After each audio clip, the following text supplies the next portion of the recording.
Welcome to the 2021 International Workboat Show. I'm joined by my colleagues from Maritime Partners. We're here to make an exciting announcement today about a hydrogen towboat. My name's Austin Sperry, the president and co-founder of Maritime Partners. With me today is Vic Brooks, the CEO, Troy Bernier, analyst, Jack Nash, our other analyst, and Eric Livingston, our chief operating officer. Before we get into the great announcement of a hydrogen towboat, we have some exciting news to share with you based on our acquisition we closed yesterday. Vic, why don't you tell everybody what happened? Sure. We're very excited to announce the acquisition of J. Russell Flowers' portfolio of assets. It represents about 1,000 pieces of inland marine equipment operating on lease throughout the United States. It places us as the largest lessor of marine equipment in the United States, which is very exciting, obviously. We're very excited to continue Russell's legacy of delivering great value to our customers. So certainly an exciting time here at Maritime Partners. Look, a big congratulations to all you guys and everybody, you know, Jen, Kim, Gary, everybody back at the office. It's quite an achievement, and everybody, I couldn't be more proud of everybody here. No question, it's a team effort. Absolutely, absolutely. Vic, why don't you give us a little background on how we started this business? You know, we started with one towboat, obviously just made the announcement, we have 1,600. How'd this come to be? Humble beginnings, no question. But you know, my previous career, I was working in finance. Whenever we'd invest in Jones Act transportation deals, I'd reach out to various folks in the industry. Austin is obviously a big presence in the industry, and so he was one of the few guys that would take a call from a guy from New York. And so we struck up a relationship for about 5 years or so, and then fast forward to 2015, we saw some changes in the equipment finance landscape. Dodd-Frank, GE Capital shutting down. That's when we thought it was time to create a equipment leasing business focused on this niche where we had some experience and felt like we had an edge. Now, look, that's a great backstory. And you know, Jack and Troy, your day-to-day roles as analysts, maybe you can give the viewers just a little color on what you guys are doing, because you guys are producing some great research. I'm getting a lot of positive feedback from our customers that receive this on a weekly basis. Why don't you guys, you know, maybe Jack started off, you know, we'll dive into the inland marine stuff after that. Yeah, Troy and I work together as analysts.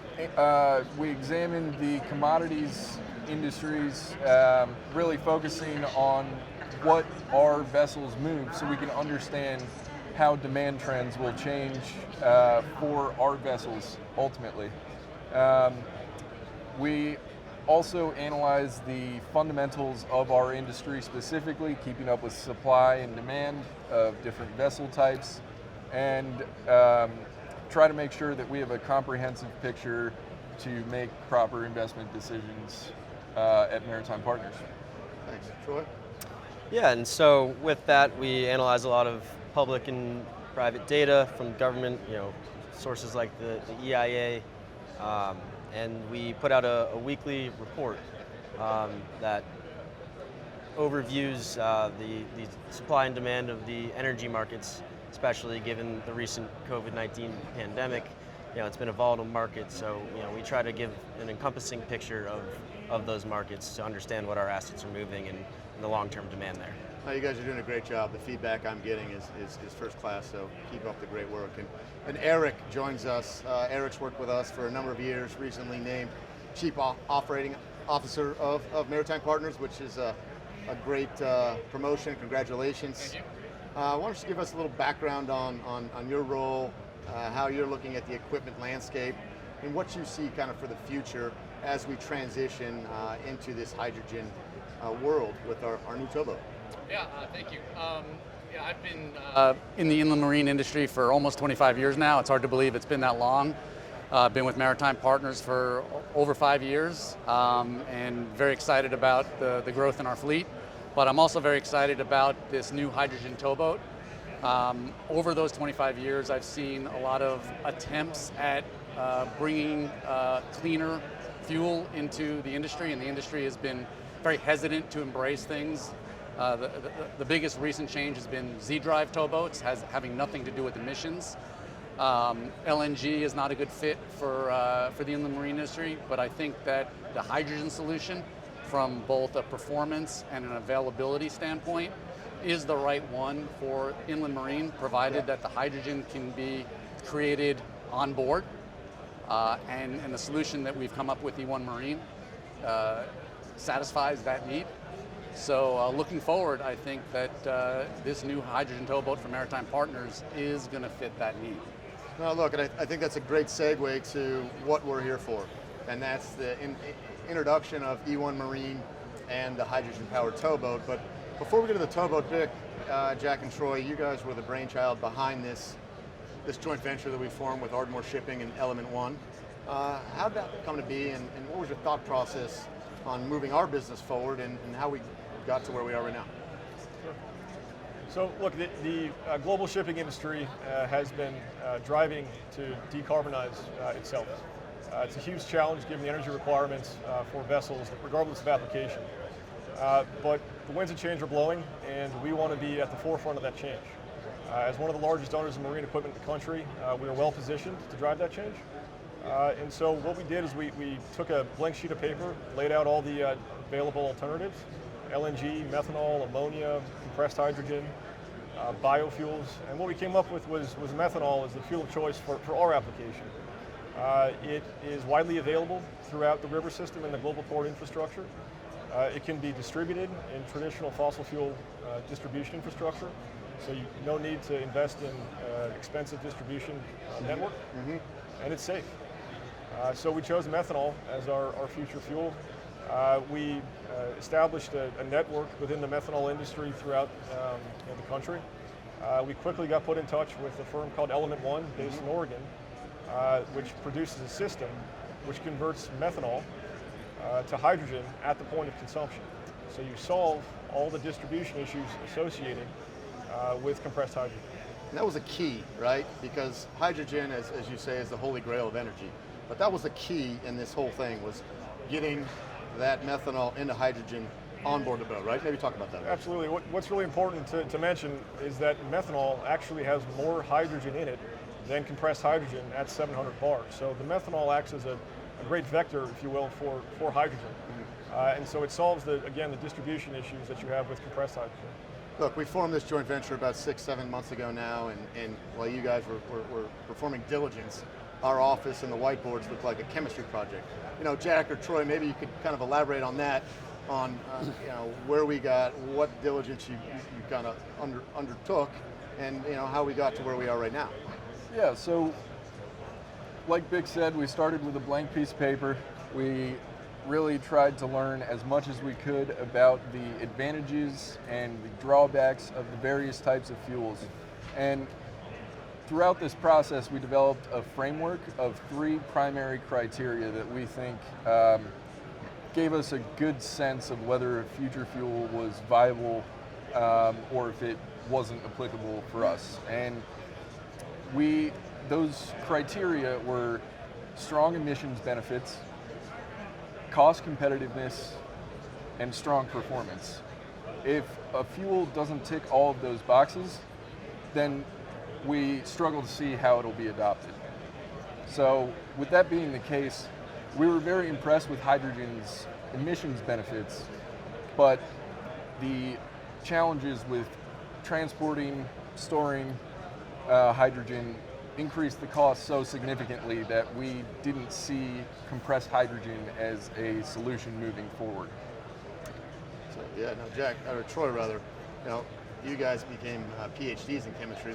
What did you learn during this process, and how did you kind of get to where we are now, just in your own words? Yeah, so as Jack said, we saw hydrogen as a great fuel, other than the cost and the way that it is shipped is very difficult, because you have to compress it down or liquefy it, which is extremely energy intensive. So then once the E1 system came into play and the E1 Marine joint venture was formed, we understood that methanol, as Vic mentioned earlier, is a great way to transport hydrogen atoms. And so once you send it through the system, purify it, can be used in a fuel cell, which is also extremely efficient way to create energy. So we think this is a really great solution. Yeah, and obviously I think we're all agreeing with the joint venture, this is the way forward. And Eric, to bring you into this conversation from an equipment standpoint, How do we think about widespread adoption for an industry that really hasn't changed in the last 40 or 50 years? Yeah, well, speak to that. Look, in the end, we all know this is an industry that is really steeped in tradition. It's very slow to change. However, what we're hearing from our customers is that they need a decarbonization, low emission solution on the river. It's a must. It's coming from both our customers and our customers' customers. So the demand is there. And as Vic said, either we're going to be on the sideline watching someone else do it, or we're going to be the leaders and we're going to bring forth a solution that's going to work. If we bring forth a solution that's going to work, our customers will adopt it. The vessel will have value, they'll pay us a fair price for it, and it'll be widely adopted. I think it's also important to add that part of the inertia to widespread adoption was cost. It's extremely expensive, no matter how you look at any kind of alternative fuel thus far. However, we do think that with the solution we've constructed with the E1 Marine Reformer, we can create a cost-competitive solution that will compete eventually with Tier 4 vessels in the 2,000 to 2,600 horsepower range. It'll take a little time, it'll take a little scale, but we think that is a real benefit to this technology. It's not some pie in the sky, highly expensive solution that requires government funding. This is something that can find widespread adoption given the cost effectiveness of it. And I think it's important to discuss too, when we started doing this research, we put computers on our existing towboats and the combustible engines to look at the power bands and the curves to ensure we had enough energy, if you will, to power these vessels when they get into trouble. And I think we learned a lot from that. But from a customer standpoint, Eric, I'm hearing that the operators, our customers, when they're filling out an RFP for big integrated oil companies, in those RFPs, it's requiring them to list how green they are and what steps they're taking. Have you seen any of that with the communication you've had with any of our customers or even outside our customer base? Yeah, no, we're hearing that a lot. I mean, it's becoming a more common theme as time goes on, and I think, even if the cost is a little bit higher initially, there's still going to be a very strong push to adopt this technology so that the presence of a green solution is there for each one of these customers. And I think that's how these technologies get adopted. There's early adopters who are perhaps willing to pay a slight premium, sure, because they need to have it in order to win these RFPs. And then as it becomes adopted and wider scale production comes online, the cost is going to come down. Yeah, and I think it's important to point out that the drive to adopt is not coming from the government. That's right. It's coming from the customers. So the private sector, for the first time in history, is driving the decarbonization of the supply chain, and that's a new trend we haven't seen. So that's also going to help with the historical inertia we've seen in the industry. Yeah, and I think one other important point is that with the adoption of Tier 4, the cost curve is already going up. In order to build a Tier 4 towboat, there's a significant increase in cost versus Tier 3, which gives us the room with this new towboat, even at a higher cost, to come in competitive. Yeah, no, I think that's a great point. And where we are, design-wise with Elliott Bay, our partner on this project, we've got the renderings and we've got the high-level concept. I think we'll use this next kind of 4 to 6 months to iron out the specifications, and it's our goal, I think collectively, to have that package to go out to the shipyards kind of mid to late second quarter and cut and steel shortly after that. So I think 2023, I think this is going to be on the water. It's going to kind of depend on some of the components and their availability with the supply chain issues right now, but I think we're very well positioned with all of our partners to get this thing on the water and prove our technology to the industry and really the world on the shipping side. So with that, guys, I don't know if you have anything else you'd like to add to conclude this, but I'm excited about the future, and you guys have done a great job structuring this Thank deal. you. Thank you. Well, thank you. This has been great, been a pleasure. Thank you. Welcome back to the 2021 Workboat Show, where we're making our big announcement of the E1 Marine hydrogen-powered towboat. In this second segment, we've got 3 great guests with us. Robert Schluter, who's the Managing Director of E1 Marine, Mike Weber, who is the owner and founder of Armistead Street Capital Partners, and Brian Reed, Commercial Director at Rick's Industries. So welcome, gentlemen. Thank you. And congratulations, by the way. You know what? Congratulations to everybody. Right? This is a team, right? And I can't believe that we've gotten where we are, but there's a long way to go, and I couldn't be more proud to be partners with you guys. So thanks for all the support over the years and the months. But Robert, maybe we start with you. You co-founded E1, based in Bend, Oregon, to build hydrogen technology, if you will.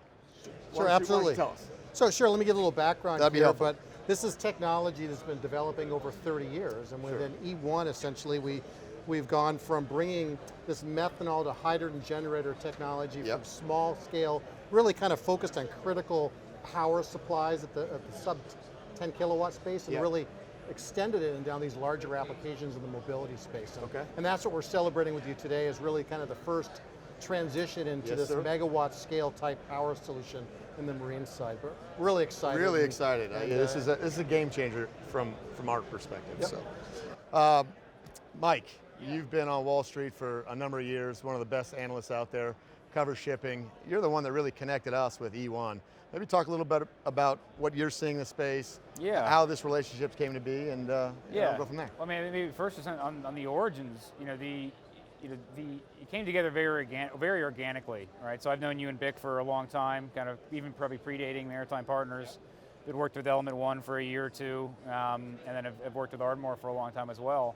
And each party was kind of working their way towards either moving into the renewable space and just looking for the right bite of the apple, kind of the right angle to take, or in Element One's case, trying to figure out who the right partner should be to really, not just within marine, but everywhere.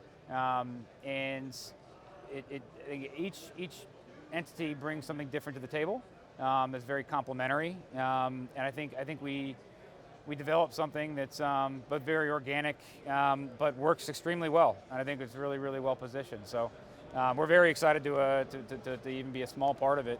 I think it's set up to compete and win for a long time. Yeah, I appreciate that. And Brian, you're the commercial director for Rick's Industries. That will manufacture our M18 reformer that's going to go in our first hydrogen-powered towboat.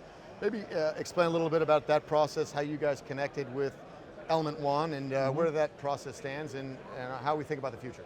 Okay, so Rick's Industries has been around a long time, over 140 years.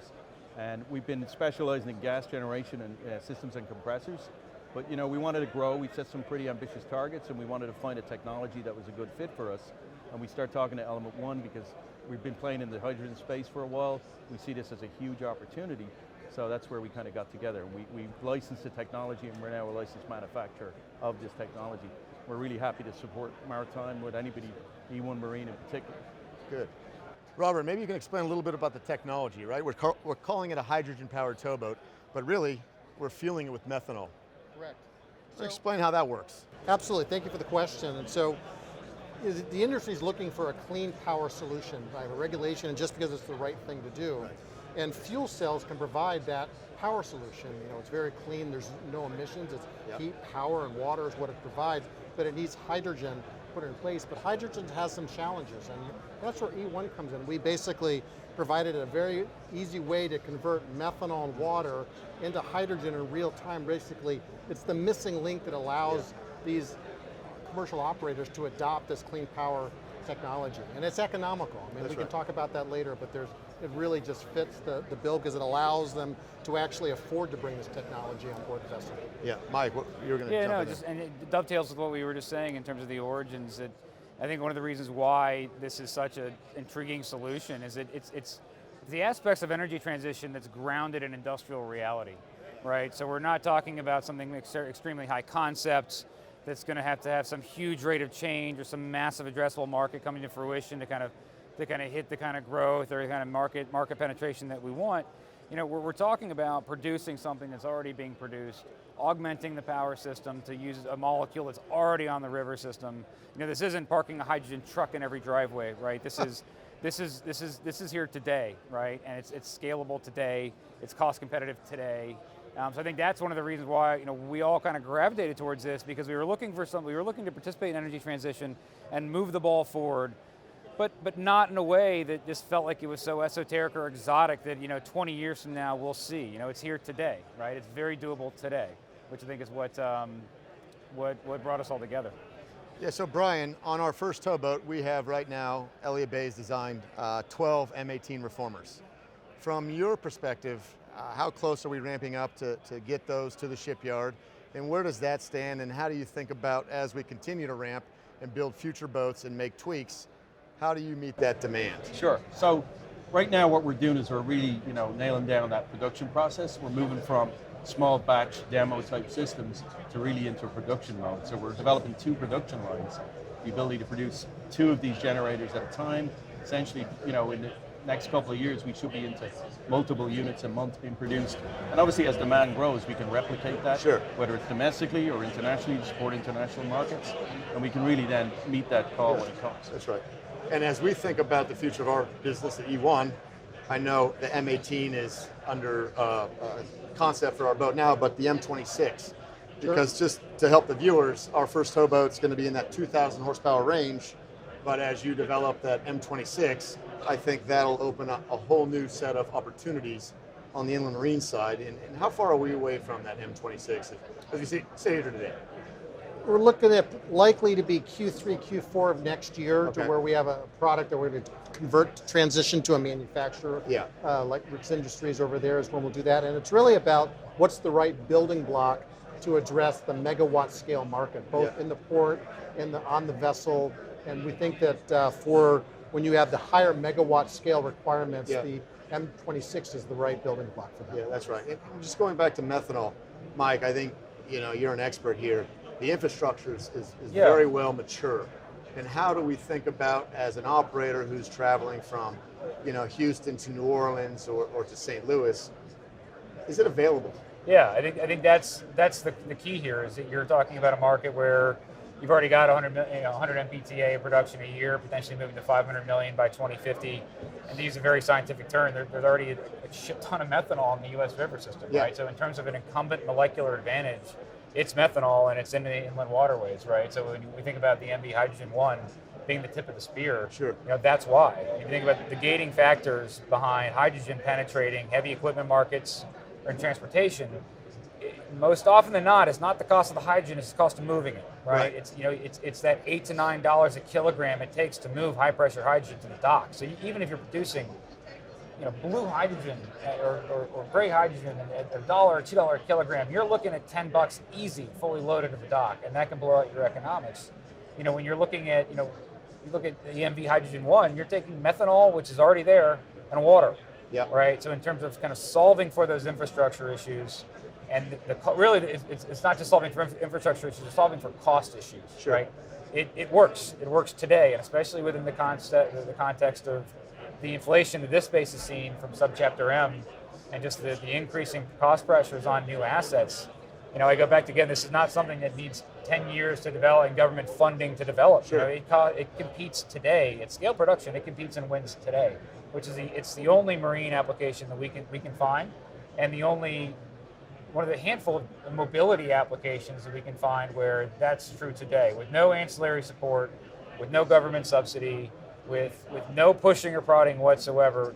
The E1's generator allows it to compete on hydrogen today Yeah. with traditional fueling sources, which is just so unique that it's a genuine ability to grab market share without any help whatsoever, which across the entire renewable space, you're almost never going to find.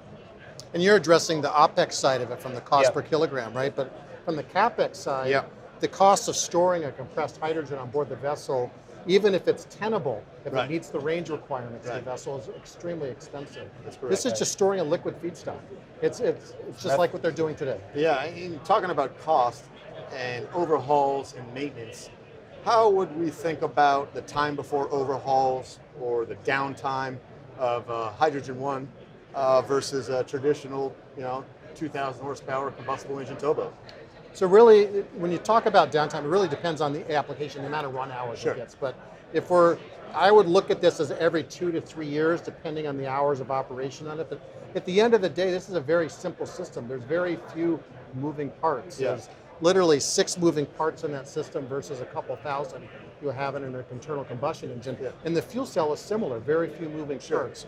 So the maintenance requirements, there's just no comparison to what when they have their experience today with an ICE type engine. So Brian, just kind of throw that question over to you. Are these parts that go in our reformers, are they readily available? Is this customized blower or other? No. I mean, these are available parts for sure. I mean, the actual manufacturing process is involved. There's only a few little secrets in there, but they're pretty well proven. And we've been building systems for, like I said, 140 years. Yeah. There's nothing scary in here. You know, we've done the whole technology transfer. I think Robert will confirm that. You know, we nailed it first time. So we really know what we're doing on that side. But just to go back to a point about the availability of methanol, and you got to keep in mind that also opens up the port dockside power as part of the solution here too, because that methanol is in all these places.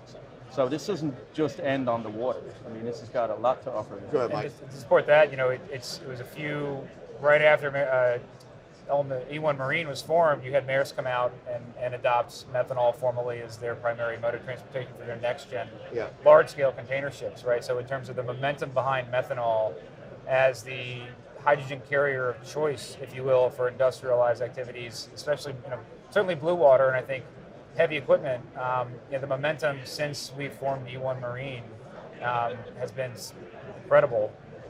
So you've got, you know, it's not just E1 Marine out here on, you know, planting a flag for methanol. You know, Maersk followed suit, and another number of others have as well. But I go back to the hydrogen generator. So taking that methanol, creating hydrogen from it, and the flexibility that creates from a platform perspective, that you can do almost anything with it at a cost advantage of high pressure hydrogen all day.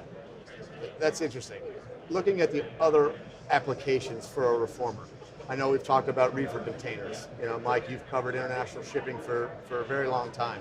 Are you starting to see inbounds or more interest on an ancillary opportunity versus just a hydrogen-powered towboat? I mean, we talked about the reefer container system and the toggles to power those on a ship. What are you guys seeing there? I think that the port's going to lead the way just because of the time to get the product into the market is a little bit faster, and we are getting interest from multiple ports, 3 globally at this point, where we're looking to bring demos next year for the cold ironing, for the reefer container. I think there's tremendous interest in that space to solve some real problems. Yeah. What do you see, Mike? And then in my mind, stationary power, I think, is the biggest market that needs more focus from market participants in general. But if you look at what you could do with an Element 1 generator for a containerized hydrogen solution versus what's in the market today for say methane reforming, it's 5% of the space, 15% of the cost for twice the output, 50% to 100% more output. It's just a no-brainer. So at this point, it's purely a function of getting the product together and getting into the marketplace. But the natural advantages that E1 hydrogen generators bring to stationary power, and I think the proliferation in that market might be the biggest thing we're talking about 5 or 6 years from now when we come back and do this again. Yeah. No, look, are you seeing anything, Brian? From different applications? A lot of different applications, but some of them are more interesting than others. For example, luxury yachts. Yeah. I mean, this is a perfect solution for people that want to be nice and quiet, nice and clean, and want to sail anywhere in the world without having to worry about it. So when you think about that, I mean, this is just a perfect fit, and we've got a lot going on in that space. Yeah. I would say the early interest in this technology actually was the luxury yacht market 3 years ago. That's really what pioneered this whole marine appetite. Yeah, I think I read FedShip Lursen in Germany was looking at incorporating some hydrogen technology in a super yacht that they're quite a few. Yeah, there's quite a few people looking at it. So it definitely fits all of their needs. Right. It works in lots of applications, but if you want to make money, if you want the cost to be right, generating it from methanol is the key, right? You can incorporate hydrogen fuel cells into just about anything, and make it incredibly uneconomical. What the key to making any of that work from within the industrial reality of today, and from an economic standpoint, is the ability to generate hydrogen from methanol via an E1 generator. That's it. It unlocks everything. You get hydrogen on board without bringing hydrogen on board. It unlocks it all. Everything aside from that, you're dependent on government subsidy and wishful thinking and kind of and hope that over the next 15 years, you can find a way to bring the logistics cost down to the point that it makes sense. And hope isn't a strategy, right? Like this works today. My theme for when I talk to people, it's the enabling technology that allows a variety of customers and end users to adopt a clean power solution, the fuel cell power. If they solve the hydrogen issue, they can bring that fuel cell power on board. Let's shift gears a little bit here and talk about safety, right? How does an operator view, methanol? And I realize they're moving in barges now and it's widely available, but how do they kind of correlate the safety of methanol in lieu of diesel and the flashpoints and whatnot, just to get them comfortable? From a safety and handling standpoint, they're going to use the same regulations that they do with the liquid fuels they're working with right now, the diesel and hydrocarbons. It's actually safer in many regards, but the how you would handle it is to those same standards. So all the training they've invested in over generations, that all applies to what they're doing. When you're going on board, you will have to have little tweaks to how you're storing the methanol, but it's nothing that would be unfamiliar to the industry. And much safer than pressurized hydrogen. Right? So it's methanol, which is already one of the most abundant molecules on the U.S. river system in the U.S. and water. Right. So from a safety perspective, it's night and day. And from an architecture perspective, right, because you're storing it in ambient conditions, you can put it anywhere on a boat. Right? You can use those dead spaces to store it. And it just makes, like you can actually use existing diesel tanks, as long as you clean them properly, to store. So it's got retrofit applications as well as new build applications. And look, and that was one of the things that we were trying to remain thoughtful of when we were designing this towboat, the Hydrogen One, on the range. Maybe you could talk a little bit about, this first boat and the kind of range that we're hoping to get out of our first vessel. Certainly, and so as we look at different applications, it's really about where do we best fit. And typically the higher kilowatt type applications, that's where we're an excellent fit for. So when you talk about something, we have range, but beyond 8 or 12 hours, that's where our technology really has a play, because that's where the benefits of a battery-only solution fall off. And so we're getting 4 or 5 days. That's right. Is what our targeted range is on this new towboat. Yes, sir. And we look, and it's really only driven by the size of the feedstock tank, and it's easy to expand that as you have longer duration. No, that's right. And I think it's important to note too. I mean, you could make this thing as big to make it mission critical to go from New Orleans to St. Louis, but we got to keep it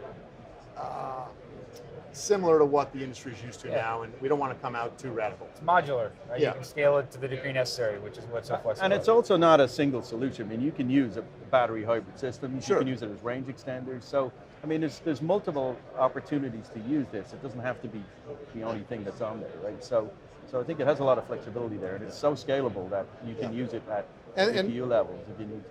And if you're looking at hydrogen, it's really about the energy density of the methanol, right? It's not as much as the fuel oil you're using today, but it's 6 times more than the gaseous hydrogen that's the alternative. And that's what gets you that additional range, as well as not having to deal with the pressure storage that you're dealing with at gas hydrogen.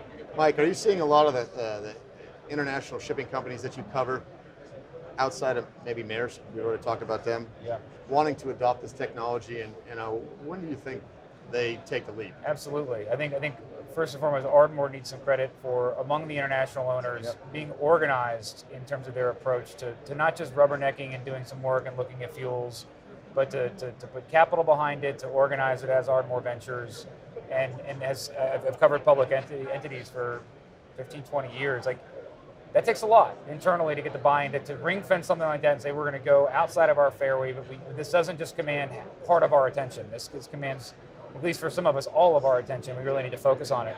But absolutely, I think anyone in the container space is certainly looking at it. We've seen other lines come out and adopt methanol, and that dovetails. I think personally, methanol dovetails nicely with methane. If methane's a bridge, I think it could end up being a bridge to methanol in some degree, in some ways, particularly if you start thinking about e-methanol. And so outside of, within the container space, reefers, anywhere where you've got dedicated ports right now, where you're going in a circle as opposed to being kind of merchant trading, pinging back and forth between small ports. There's smaller ports and there's more merchant trades. That'll be the second phase here, right? Yeah. So, which is again one of the reasons why we like methanol, in the sense that if you're calling it smaller ports and you say you've got a Supermax or an Ultramax on the dry bulk side, or an MR, right? You're not just calling in Fujairah or Singapore or Rotterdam, but you're pinging around lots of small ports. You know, the bunker suppliers in those ports, they don't even necessarily have the working capital to carry methane, right? Or multiple blends of fuel, but methanol works, and right. So if you think about the adaptability of an alternative fuel outside of the major port complexes, you start moving out into the frontier states. I think methanol has a huge advantage. So we've seen a number of owners and operators paying attention here. When E1 Marine got announced, that probably 70, 80 inbounds from owners just wanting to know what was going on, wanting to know how they can participate. So I think it's only going to continue to build. And more we've seen people deploy capital in the space towards either on the venture side or on the research side. So, I know Robert has a list that's 50 or 60 entities long that he needs to get back to in terms of interest and finding ways to participate here. But I think inland waterways and Jones Act is the tip of the spear, but it's coming for international, absolutely. I'm going to say all the major players are putting together their teams, their transition teams. Yeah, that's right. As far as how they're going to evaluate what the future technology, the future fuels. Yeah. And we're talking to all the major players. It's just a matter of how quickly they can adopt these newer technologies. And if you look at, you've got folks that are a little lagging a little bit that are working on the planning, but you look at like the leaders like Maersk and like Ardmore and like Ricks and others, like that's, Maersk is a multi-billion-dollar order, right? That's not a toothless MOU to develop something, right? That's the future of their company. Yeah. The biggest liner space, the 800-pound gorilla in the room when it comes to shipping, has bet their future on methanol, right? Which is why I think you see so many other people kind of following suit. So I think we're at a point now where you're starting to see people deploy real capital. You've got to be careful about obsolescence risk. And again, I go back to methanol-driven hydrogen generators provide the most flexibility, the lowest VAR in terms of the ultimate value at risk and risk of obsolescence in terms of propulsion and power gen. And I just think it just fits like a glove for what we're doing. Yeah. Look, you mentioned something interesting, this energy transition, right? And I think that's the new buzzword, and we're actively looking for that person to fill the void and the role in our business at Maritime Partners. Where are these people coming from, right? I mean, what business are they in now? I mean, everybody's looking for these type of individuals to lead this transition, if you will, for the next decade. It won't be the popular answer, but it's going to come from oil and gas and industrials, right? Yeah. It's going to come. You need mission-focused drivers early, and then for wide-scale adoption, you need traditional oil and gas investors and traditional manufacturers to get behind it. And we've absolutely seen that. Yeah. I mean, like the availability of capital right now for methane in Europe. Zero, right? I mean, like in terms of new projects getting done, because we've got a cold winter and we've got some pretty high natural gas prices, you might see some projects that are going to get done in the U.S. But if you were to look at the deployable capital over the next 10 years from energy majors and industrial players alike, it'd be wildly shifted towards renewables solutions like Element One and like E1 Marine and methanol. So it's those people and those solutions. Once you get past defining what that future looks like, those ugly calories are going to get spent by oil and gas and industrials. Interesting. Well, gentlemen, I really appreciate your time, your partnership, your friendship. If you've got anything else to add, I think that'll do it from my side. Thank you for the opportunity. Yeah. It's been wonderful working with you. And again, Likewise. congratulations on your milestone. Yeah, Absolutely, congratulations. congratulations. Thank you all very, Thanks a very lot. much. Thank you, Brian. Thank you, Mike. Thank you, All right. Robert. Thanks, Thank guys. you. Thanks. Perfect. Welcome back. Our third and final segment of our big announcement of the motor vessel Hydrogen One at the 2021 International Workboat Show here in New Orleans. I have the pleasure of three gentlemen joining me: Mike Completa from Elliott Bay Design Group, Dave Lee from ABB, and John Binion, Tibernius, MG Transport, and today, Maritime Partners. and a board of advisor for Maritime Partners. Welcome, gentlemen. Thank you all Thanks, for Austin. taking the time to Thank you. to join me today. Appreciate it. Mike, maybe we start with you. We just started our relationship several months ago. We've engaged with you guys to design the Hydrogen One towboat. Maybe talk a little bit about that process, where we are, the iterativeness of from start to finish. We've gone through several different variations, so I'll turn it over to you. Yeah. So, when we met, we started talking about this reformer technology. It was certainly new to me. I had never seen anything like it before. And we've looked a lot at hydrogen and other alternative fuels, and each one of them came with a lot of drawbacks to that. And when I learned about the reformer technology and was introduced to that, I'm like, wow, that solves a lot of the problems. I remember that on that call. That we have learned about over the years in studying this stuff. And then talking with you and meeting you as well, your energy and your enthusiasm around doing something new and cool. I remember when we first talked, you said, I want a really traditional looking boat. Can't be too confusing to people looking at it. And then we presented you with some concepts that were somewhere between traditional and really, really futuristic. And you said, I got to have something cool. I want something cool to look at. And you nailed it. Yeah, so we went for something kind of in between there that honors tradition and is very functional. I think that's one of the biggest pieces. It's still extremely functional. Anyone operating it wouldn't really know the difference between that and what they're on now, other than it's got a cool aesthetic. So no, you guys hit it out of the park. I think the feedback that I've received from industry peers and customers is it looks great. Cool. So from that standpoint, we knocked it out of the park. Now, the next part is execution, and that's where Dave comes in with ABB. Right. And Dave, you and I have known each other for many moons. That's right. From your Jeff Boat days to now your ABB days. Yep. Maybe talk a little bit about the integration, how ABB is involved, and kind of your role going forward in getting this boat on the water. Yeah, and I got to say, first of all, it's awesome to see this project, dude. We've talked for over a decade now, I think it is, and to see that somebody in the industry is going to take this leap that has the faith in technology to where we're a traditional industry, right?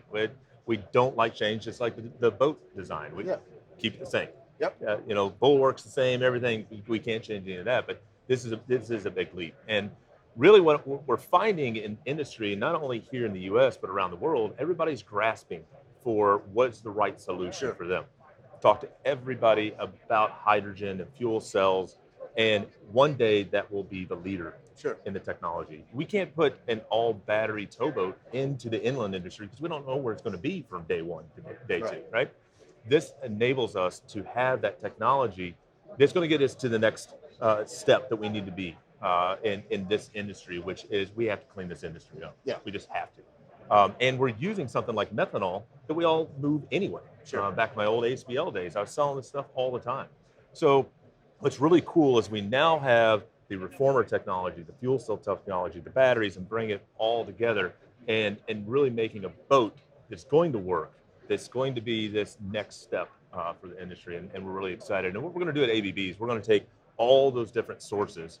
We're going to take it through our onboard DC grid system, do all the automation, make sure everything works properly, and we're getting the power out that we need at the specific time. So from the captain's standpoint, they're actually in a system like this that's going to have DC power that has electric motors. They're actually going to see much better mobility out of this vessel than they would a traditional vessel. There's no lag compared to spooling engines up anymore. Right. All we need to do is get the power to electric motors, and we're there. So that's thanks, man. Really helpful. John, I've built a hell of a relationship with you. I'm super excited that you're here. You've been with Maritime Partners really kind of since day one when we're just trying to figure out what we were going to be in life, and having successfully run a number of barge line businesses. Your input, I think, is very valuable on this. Right now with MG, it's a boat-like model, but in your opinion, how do you see this technology as we kind of move forward in the next 10 years? Your business personally, how are your customers, the oil majors, going to react to this kind of technology? Great question. I would be remiss if I didn't offer my personal congratulations on the closing of the J. Russell Flowers fleet. I've known Russell during most of his adult life, or my adult life. He was a legend. Yeah. And I cannot think of a better entity than Maritime Partners as far as taking over his portfolio and continuing that legacy. Yeah, so number one, I just want to say my personal congratulations. You're a big part of that too, so congratulations to you. I appreciate it. You're too kind. As far as to your question, in my 30 years of being in the industry, I've always found us to be what I would consider active reactive. So we are a reactive industry, like most industries are, but we're very active in our reactiveness. this. Best way to describe that is by example. Open 90 came about because in March 1989 we had the Exxon Valdez spill. Within a matter of weeks, our industry, working with regulatory bodies like the Coast Guard, and through our company, our entities like AWO and Intertanko, crafted what became Open 90. Okay. We did not think around, before the Valdez, that, hey, should we maybe start using double skins exclusively? But once it happened, we were at the forefront of leading that change. Sure. And that's what I see here. 5 years ago, if you were to throw this out there, just saying, hey, we got this new design, this new technology, you probably would hear a lot of crickets. Yeah. But look where we as a society have come in 5 years. That's right. ESG is now in the forefront of every corporate decision and allocation of resources and capital. So I think the inflection point is here and now. I think the technology is proven. To Dave's point, methanol is the fuel source. It's common. Yep. And so I'm really excited. To your second question about our customers, using my barge company, MG, as an example. So we have large integrated oil companies as our customers, Valero and Exxon. Sure. Look at what's happened to them. Exxon, in the past year, all of a sudden had to replace board members with environmentally friendly board members. Correct. They announced this morning at 6 a.m. Before the market opened, their CapEx spend for the next 5 years, 1/3 of it is carbon reduction. Okay. Is their CapEx. That would be unheard of 3 years ago. That's right. So where Exxon goes, their vetting group goes. Their vetting group is the one that dictates what we in this industry, or Chevron's vetting group, or Marathon's vetting group, what we do and how we do it. Mm-hmm. So you're going to start seeing the oil majors, maritime vetting groups, get more involved in how their barge providers power and what their footprint is in the carbon space. So I think you're at the forefront, and I think, like I said, the inflection point is now. Yeah. Now, look, just to kind of dovetail on that comment, capital allocation is huge. There's so much money out there that wants to invest in something green, where they can go out and tell their stakeholders. And obviously, you're seeing that not just from an investment opportunity, but from the Exxons of the world, with the 3 board members that were just replaced, to become more green. I think this is just going to continue. This is the world we live in now, and we have to embrace it. So I think we're all very well positioned, given what we're doing collectively, to kind of take this to the next generation. And kind of on that point, Mike, where are we in the process of the design, and how do we think about the timeline to getting this thing on the water? Where we are now, where we're going to be in 6 months to have this thing on the water in 2023. Yeah. The design is very well developed to this point. We've really worked through most all the technological challenges, the integration challenges, working with Dave and the folks at ABB.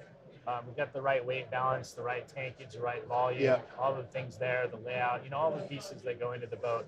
So at this point, we're going to be finishing up, fine-tuning that design with the last piece of this technology, and then taking that out to the shipyards early in this new year coming up in 2022 to get that out and get pricing for that, with the plan to start construction. I would say, realistically, as early as June of this. Mentally, I'm kind of thinking Q2, and we've got to push. Yep. And, obviously, given where steel plate pricing is right now, and the impact on the pandemic of our industry and the economy as a whole, I think you're gonna have a lot of shipyards that are very excited to be part of this process. Dave, on the integration standpoint, are you going to be involved from the development of the specifications to actual installation at the yard? Maybe talk a little bit about that.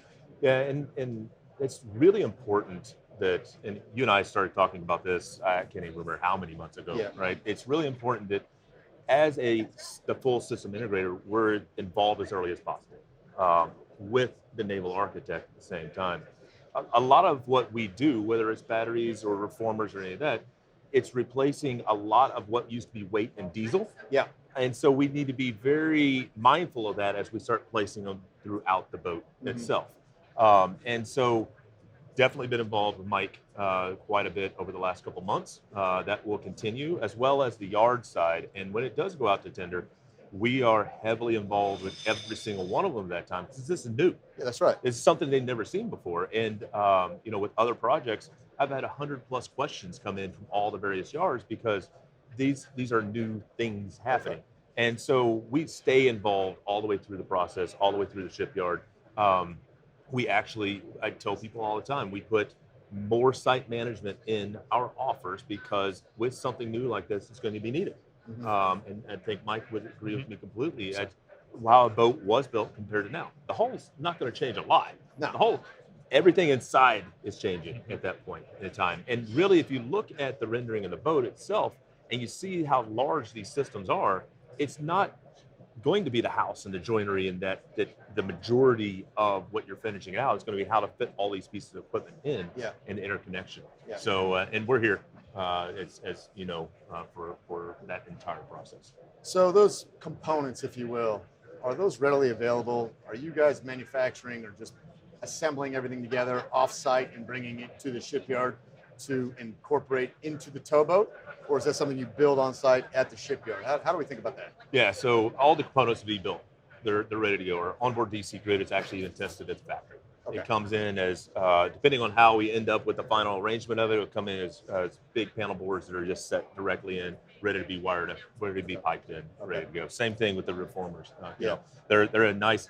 I really dumb it down too many times, and I say I just do these really cool looking boxes. Yeah. And it's how you place those boxes in. But all the smart stuff is what comes after, which is all the wire and communication, the cabling that comes in after.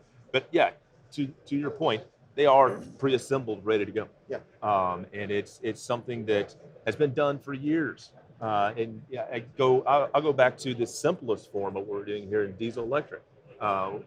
That's been in offshore oil and gas for 20 years. It's been around for 100 years. Exactly. And so our industry finally embracing this, and you bring it to this industry is again exciting, and I can't wait for it. No, look, I think it's if anything is as critical as this is ABB and Elliott Bay just having this bond to ensure there's no issues on the backside.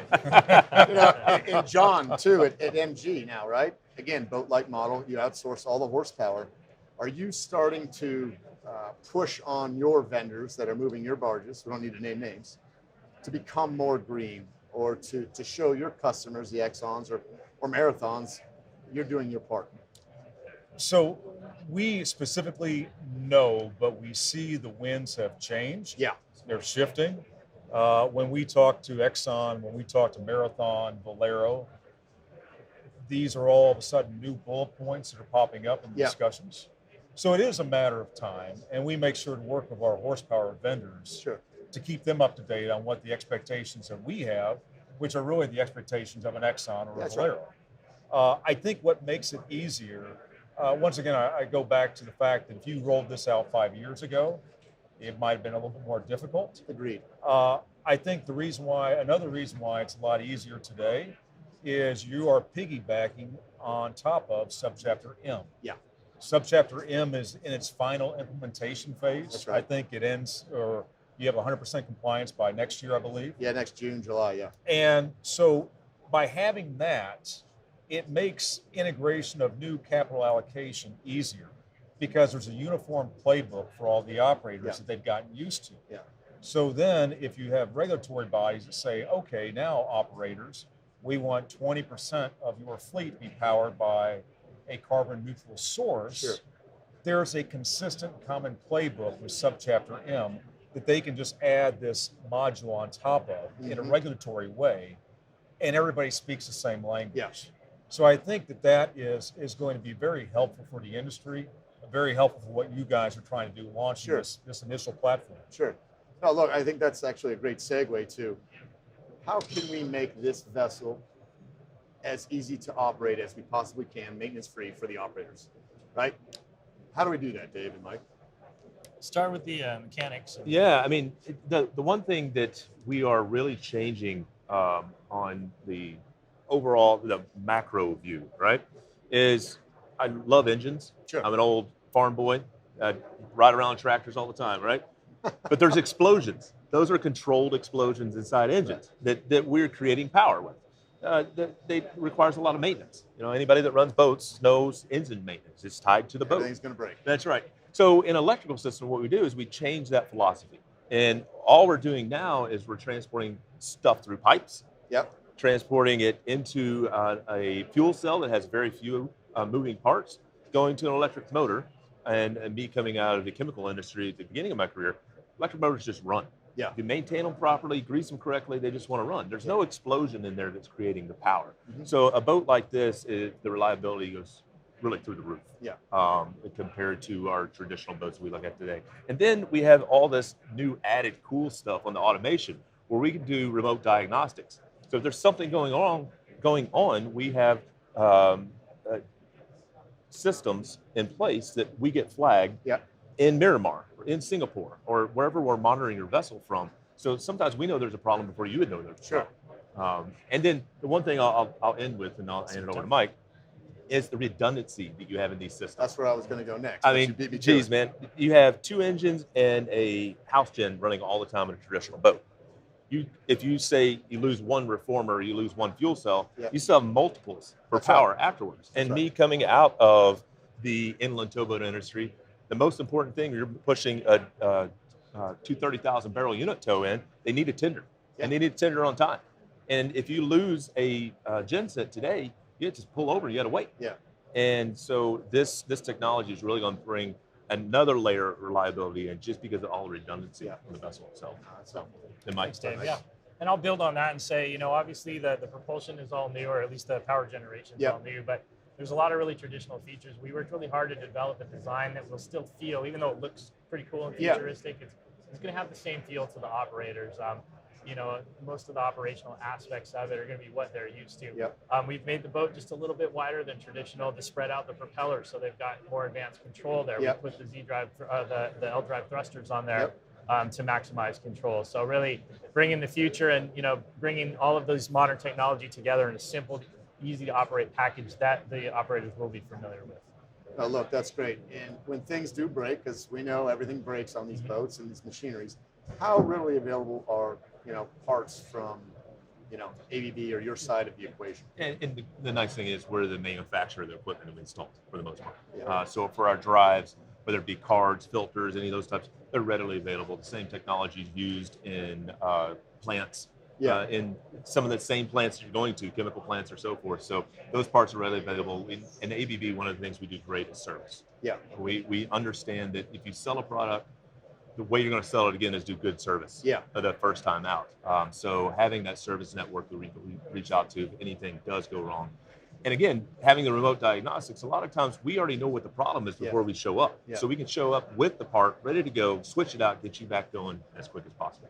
So on that point, John, you know, with your business, downtime, that's a killer, right? Your customers are expecting either pickups or discharges, and if you've got a towboat problem, you know, how do we get around that? And are there certain things in the contracts that allow these operators X number of days? You know, and from the answer to that question, Dave and Mike, how do we build the back end to ensure we don't have those problems? So our power vendors, and what's pretty standard in the industry is on a time charter, you get 2 weeks every year that you can take downtime for maintenance events. And then that can be anything from just routine to a major overhaul. And so we have to work with our power providers, work around that. Either they provide us a spare boat that they have in their fleet, or we have to go out into the market and face whatever market pricing there is. So, you know, the big issue we have on anything on the diesel front, and these guys know this much better than I do, is the fact that you have to allocate so much maintenance CapEx and accrue that for these major maintenance events that happen after you hit a certain number of hours. And then on top of that, then you've got the downtime associated with it. You're waiting on the parts, everything else. And that's not a big thing if you're talking about a 1,300 horsepower fleet boat. But if you got a big, you know, unit towboat, and you have to take that entire unit down because you don't have an alternative power source, then that really can hit your top line as well as your bottom line. I think it's important to note too, you know, just given the pandemic and everything that we were involved with and had to go through over the last several years, deferred ISEs on tank barges. And as the industry kind of gets back on its feet and getting these barges recertificated and back into service, availability of dry docks is not what it used to be. There hasn't been a lot of new dry dock construction done. We own a couple at Maritime Partners, and they're busy around the clock. But that's another thing that we need to think about. If we're going down, and it should take 3 days, but there's no availability to get your boat on that dock, we need to be extra thoughtful about, hey guys, we need to make sure that we have no problems here. It's new technology, and we got to make sure it's not in the shipyard, because that's not going to happen or help the customers. Yeah, and one of the points that, again, I talked about all the cool boxes that I get to sell and get to put in these vessels. That also makes the maintenance side much easier. So just think of a reformer, or think of a fuel cell. I mean, the fuel cell for these are about the size of this table. Yeah. You could have, again, you don't have to have all of them unless you have that requirement for full power. Sure. So if you lose one, you show up in Baton Rouge, just swap the fuel cell for a 6-hour interval, get back and going. And then you can actually do the maintenance on the vessel itself. Compared to your traditional towboat maintenance, which is top ends and main overhauls, you're not going anywhere. No. You're down. You're exactly right. So that it makes it much more of a modular system at that point, where you can plug and play, and you don't have to worry about some of those events. And definitely you don't have to worry about, if you have somebody with a crane, you don't have to get up on dry dock to do things. And if I could build on that too, another thing that makes this boat really unique is all of the major power generation equipment, unlike traditional boats, is above the main deck. There's really nothing in the hull except for tanks for the methanol fuel, the water, and some small pumps and other things to move that around. All that stuff's above the main deck. So we've got hatches that can be lifted to remove a reformer should it ever need to be replaced. Same with the fuel cells. The batteries are smaller. They can be carried out by hand out the side. So you don't need a dry dock to do most of the major overhaul work on that. Well, that's interesting. Just to kind of touch on that a little bit with crew comfort, right? Because that's a big thing. Right now, obviously, pandemic and the world's in a tough place right now. Getting mariners to work is very difficult, and it's challenging, right? We've got a handful of boats right now that are ready to go to work, but the operators are having a tough time crewing these things. So when we think about a traditional towboat with the noise, the vibration, how is this going to differ compared to that, and how should that help, crew retention and just the comforts of crew life? Well, as Dave mentioned earlier, there's no rotating machinery really whatsoever on this vessel, with the exception of the propellers themselves. So there's virtually no noise. It's going to be extremely quiet to operate. Also, because we're a little bit wider, we've got a little bit more room to make crew accommodations that much better, and we put a lot of effort into really balancing that out, optimizing the spaces that the crew wants to use. And in my personal opinion, I think that the evolving green technology, the environmental considerations of this boat are going to make it very appealing to the crews. Are they going to want to go work on some 30-year-old boat? It might be a perfectly nice, well-maintained boat, but it's old and stinky, and you can be on this new thing that's a Tesla on the water that's changing the world. Where do you want to go? I think it's going to be a little bit of a change when the boat's running and it's really not making a lot of noise. Yeah, exactly. And it's the same thing like a golf cart. It It's is, the thing turned on. and I'll add on to that, because fortunately, one of the other projects we already have in the water is the Made in the Mist, the Niagara Falls ferries. And we had a team meeting up there. We got on the full battery ferry. We have a conversation like this. There is absolutely no noise. The only thing you could feel is the propellers in the water. And it was absolutely amazing. Compared to, I've been on a number of different towboats. You go back in the engine room, you're not talking to anybody. No. And you got your protection on. And then the vibration. The vibration on those boats, and everybody knows a towboat, there's a lot of rotating machinery, and you have no idea where you're going to find the vibration from. These boats didn't vibrate. They were smooth, and it's one of the things. I was talking to a towboat captain yesterday that's the first thing he thought of. He said when he gets off a boat, he has to acclimate himself to ground that doesn't move anymore. And I, again, running tractors on the farm, when I run a tractor all day long, I go to bed and you can still feel the tractor vibrating. This boat's going to be completely different. We're very excited. Taking a lot of your time today, gentlemen. Is there anything else you'd like to add before we sign off? We've got a little signing ceremony here that we're going to do, but anything to add, Mike, from Elliott Bay and your just side? Say thank you for inviting us to be part of this amazing project, and we're excited to have been contributing what we have so far, and looking forward to seeing it all the way through to the end and taking a ride. These guys have been great. I mean, they've knocked out, they've met timelines. That it's just been very impressed from the beginning. So Excellent. thank you very much. I'd like to take credit for that. Very little of me. It was my crew, Jacob and Jim and Stephanie and everybody and Matt. So thanks to those guys. And then John, thank you for all your support. I mean, these last few months have been transformational for our business, and you've been instrumental in that since day one. So Hey, thank you so much. Whatever little bit I might have helped, thank you, but it's been More than you'll fun ever know. watching. So I will leave it at that. Dave, what are we doing? What we'd like to do is have a little signature here. We have a memorandum of understanding that we're all working together on this project. We know it's the best way forward for our industry. Yep. And we just want to make it official to say, hey, look, we are a team. We're here at Workboat Show. What better place to do it than in here and show everybody that we are a team together. Lead the way here. All right, man. I appreciate it.